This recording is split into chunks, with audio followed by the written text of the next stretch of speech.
मंडळी, आपण आपल्या आयुष्यामध्ये रात्रंदिवस कष्ट करतो, खूप काबाड कष्ट करून पैसा मिळवतो आणि सगळ्या गोष्टी असतात आपल्याकडे. पैसा, गाडी, बंगला, शेती, वावर, पावर, सत्ता, या सगळ्या गोष्टी आपल्याकडे असतात. परंतु मंडळी, आपल्या घरामध्ये सुख नसतं. आपल्या घरामध्ये रोज कटकटी असतात, किरकिर होते, भांडणं होतात, चिडचिड होते. थोड्या थोड्या कारणामुळे घरामध्ये भांडणं होतात. कारण नसतानाही घरामध्ये अनेक प्रकारचे वाद तयार होतात. आता त्या वादामध्ये प्रमुख वाद जर कोणता असेल तर तो सासू सुनाचा वाद असेल, बाप लेकाचा वाद असेल, मायलेकीचा वाद असेल, किंवा अजून कोणतेही वाद, भावाभावाचे वाद असतील. अशा अनेक प्रकारची भांडणं आपल्या घरामध्ये होत असतात. आणि म्हणून हे सगळ्या किरकिरी कटकटी जर आपल्या घरामध्ये होत असतील तर आपण कमवलेला पैसा हा व्यर्थ जातो. आपल्या घरामध्ये समाधान आपल्याला मिळत नाही आणि म्हणूनच काहीतरी पाऊल आपण उचलतो आणि त्या टोकाच्या पावलापायी आपल्या घरामध्ये आणखी दुःखाचे डोंगर कोसळत असतात. मंडळी, तुमच्या सुद्धा घरामध्ये जर सणासुदीच्या काळामध्ये चांगल्या एखाद्या सुखाच्या क्षणामध्ये जर असे काही भांडणं होत असतील, किरकिर होत असेल, तर याला एक फार मोठं वेगळं कारण आहे. ज्योतिषशास्त्रीय कारण आहे, आध्यात्मिक कारण आहे आणि ग्रहशास्त्रीय सुद्धा कारण आहे.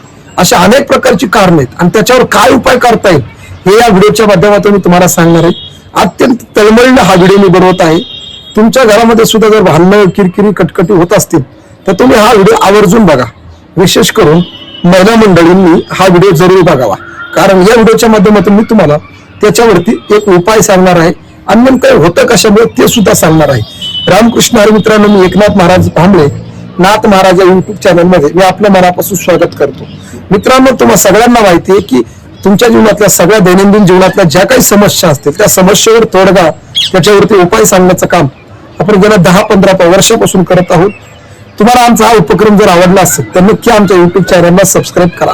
मंडळी, सगळ्यात महत्वाची गोष्ट जाणून घ्या की आपल्या घरामध्ये नेमक्या किरकिरी, भांडणं, कटकटी नेमकं होतं कशामुळे. आता सगळ्यात महत्वाची गोष्ट लक्षात घ्या की आणि भांडणं काही गरीबाच्या घरात होत नाहीत असं नाही. श्रीमंत असू द्या, गरीब असू द्या किंवा अजून कोणी असू द्या, सगळ्याच्या घरामध्ये भांडणं, वाद होत असतात.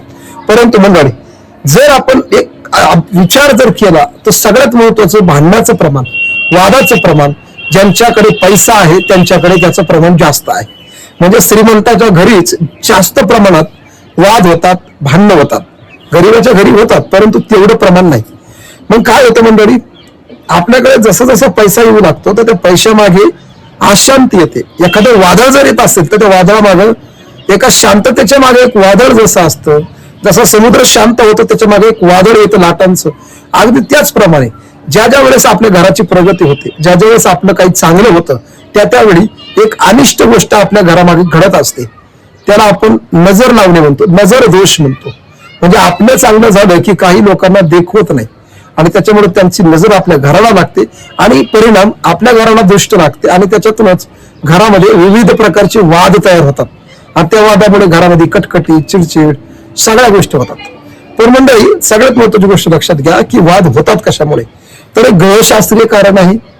ग्रहशास्त्रीय कारण म्हणजे काय, आपल्या कुंडलीमध्ये 9व्या स्थानामध्ये, आपल्या कुंडलीतल्या 9व्या घरामध्ये जर राहू आणि शनी जर गोचर असेल तर त्याच्यामुळे आपल्या ग्रहदोषांचा फार वाईट परिणाम होतो आणि विशेष करून सणासुदीच्या काळात आपल्या घरामध्ये कटकटी, भांडणं होत असतात. थोडक्यात राहूचा आणि शनीचा हा गोचर असणारा प्रवास आपल्या कुंडलीतल्या 9व्या घरामध्ये जर होत असेल तर 100% आपल्याला ग्रहदोष लागतो आणि त्याच्या माध्यमातूनच घरातल्या लोकांची मनस्थिती बिघडते, त्यांचं मानसिक संतुलन खराब होतं. तसं पाहिलं तर घरातले सदस्य एकमेकाला फार जीव लावतात, अडीअडचणच्या काळात धावून येतात. परंतु असा ग्रहाचा प्रभाव होतो की त्या सगळ्या प्रभावाला ते सोडून देतात आणि एकमेकाचे शत्रू बनतात. आता हे झालं ग्रहशास्त्रीय कारण. आता ग्रहशास्त्रावर याच्यावर एक उपाय पण सांगतो मंडळी.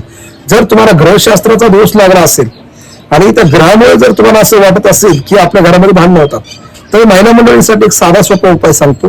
काही नाही, तुळशीच्या झाडाला सकाळी सकाळी पाणी घालत असताना 108 वेळा ओम नमो भगवते वासुदेवाय हा मंत्र म्हणा. रोज हा मंत्र म्हणा. याने होईल काय, ग्रहदोषांची जेवढी काय बाधा तुमच्या घरामध्ये लागलेली असेल ती सगळी बाधा दूर होऊन जाईल. म्हणजे दुसरं एक कारण आहे बघा, पितृदोष, पितरांचा असंतोष.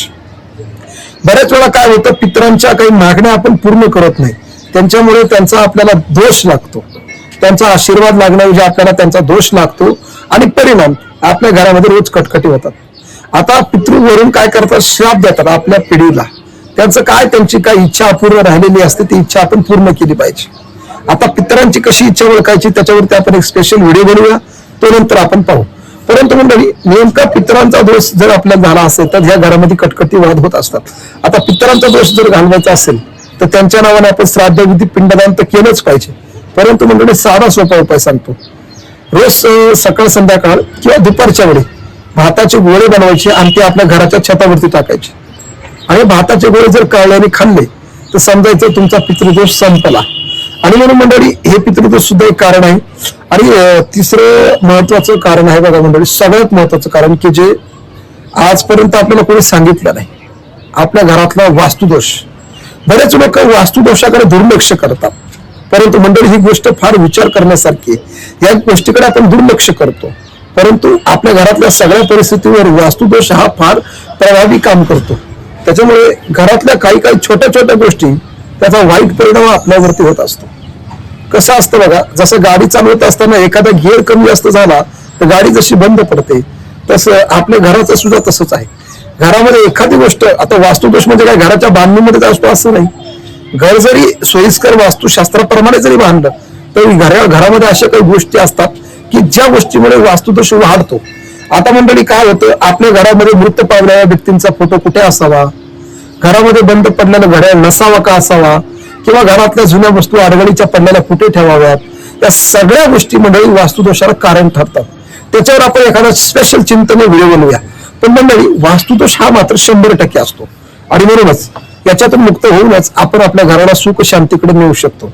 तर वास्तुदोष घालवायचा असेल तर मंडळी, भीमसेन कापूर तुम्हाला सगळ्यांना माहिती.